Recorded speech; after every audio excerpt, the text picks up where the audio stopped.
German sage once said, "The world is illusion. Only true self is real. The world is true self."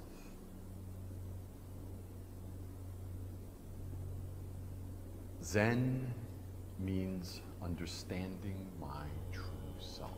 What am I?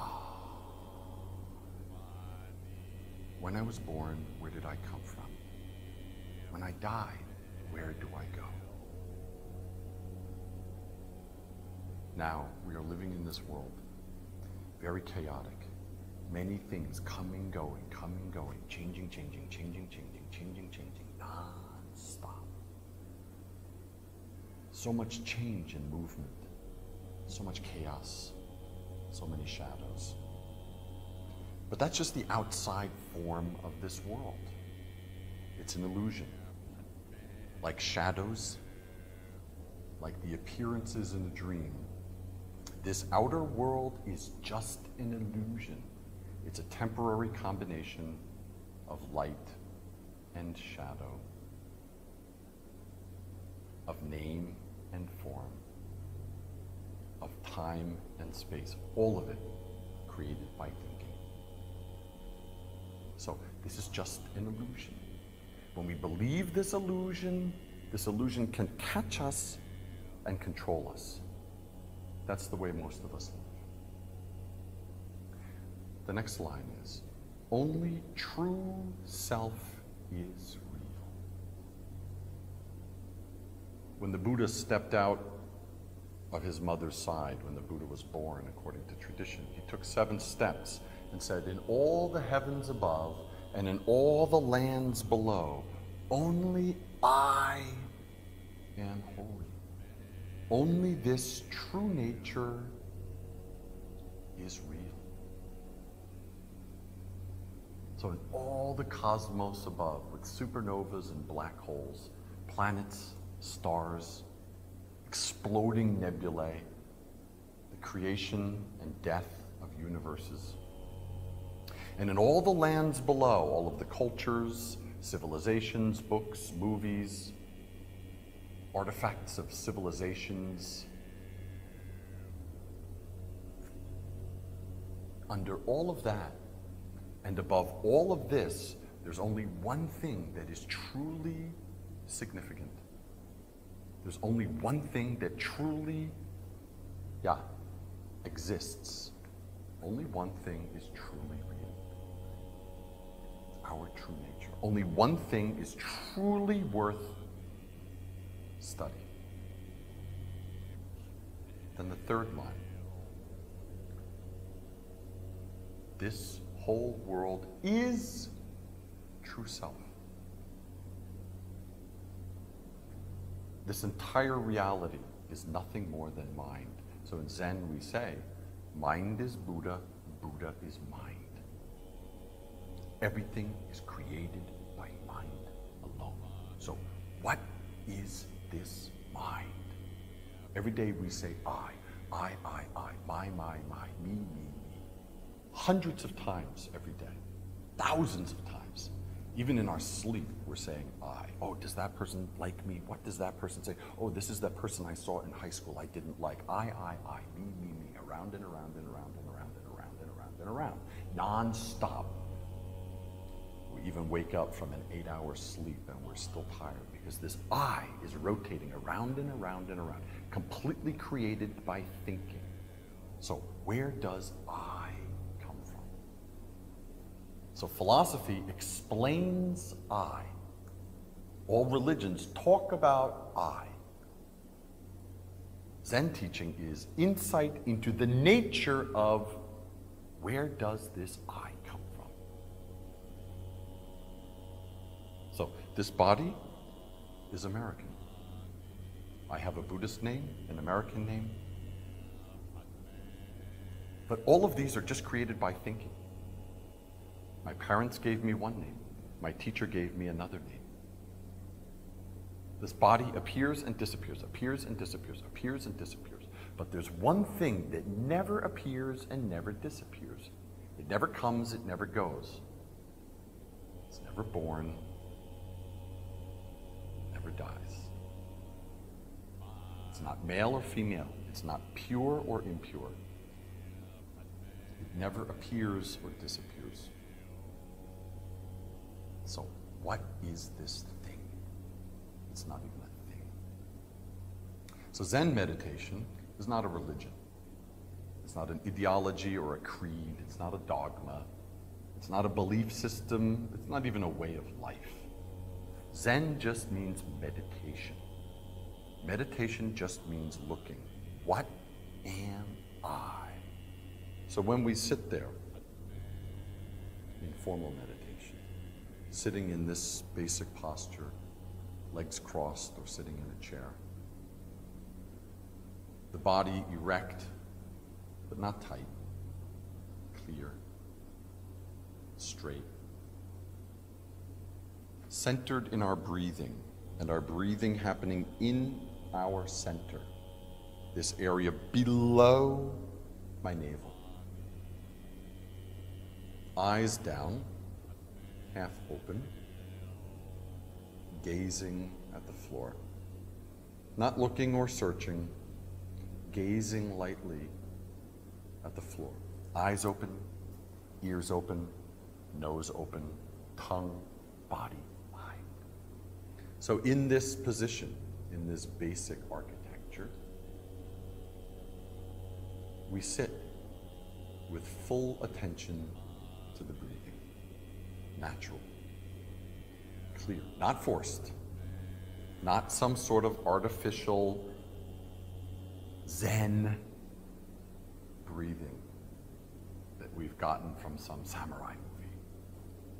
Zen breathing is very natural breathing, the breathing of a baby, centered in our tanjan, our hara, just below the navel. Body is straight, not tight. Head is upright, not stiff. Eyes half opened with awareness in the breath. What is breathing? What controls my breath? What hears that sound? Who smells the incense? Who? What? What is it? So we turn the view. Turn the view around. All day our looking is outside into things that are coming, going, endlessly. It's only the appearance of an unreal world. So in this basic posture, and it can happen in a chair, it can happen lying down, watching the breath, aware of the breath, keeps us in this moment, right here, right now. Then with this awareness, we turn awareness to the source of awareness. What am I? And when we do that, when we seriously look with courage, not following our thinking, not following the flow of memories, also not ignoring them, not pushing them away. Zen does not mean stopping your thinking. Stopping your thinking is not meditation. You can't stop your thinking. Rather, turn back. What is thinking? What is thinking? Who is thinking? Who thinks? So when a thought arises, leave it alone. Leave it alone. Return to the source. Who is thinking? Where does the thinking come from? Where? What is the source? That investigation When you really look, that investigation leads to your thinking it can't go, your thinking can't go farther. You're thinking right there.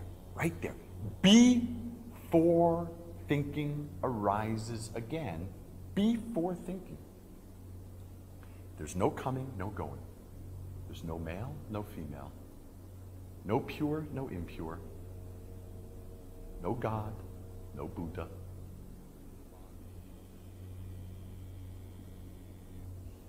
No yesterday, no tomorrow. It never appears or disappears. It's not male or female. And as I said, it was never born and it never dies. That, it has no name and no form. Some people call it Buddha or God or consciousness or the absolute, Christ nature, holiness, spirit, the soul, Brahman, in the words of the Indian sage who gave us the poem. But it has no name, no form. The minute you call it something, it's already a mistake. It's already a mistake. So meditation means look. It's not even a thing. So meditation is this action of being.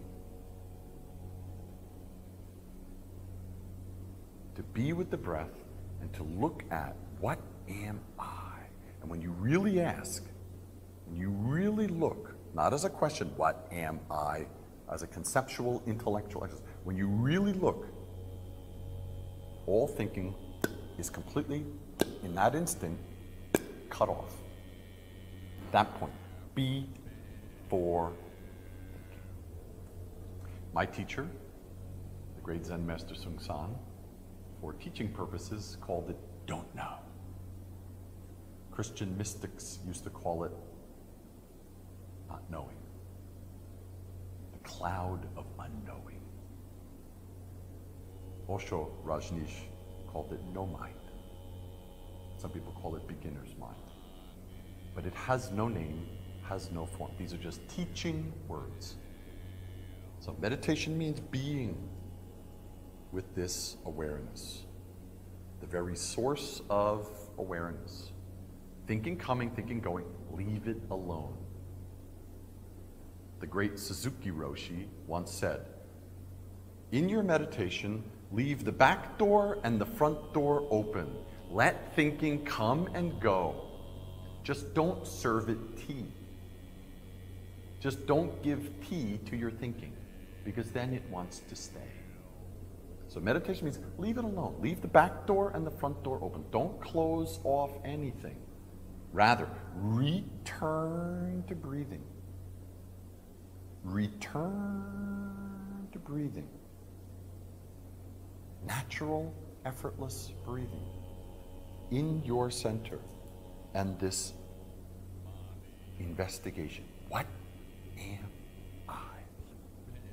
Then this don't know mind gets bigger, bigger, bigger, bigger, bigger. Actually, it can't get bigger or smaller. It's infinite in time and space. But your awareness of it grows deeper and deeper and stronger. Then every moment is just this don't know mind moment. That is Zen.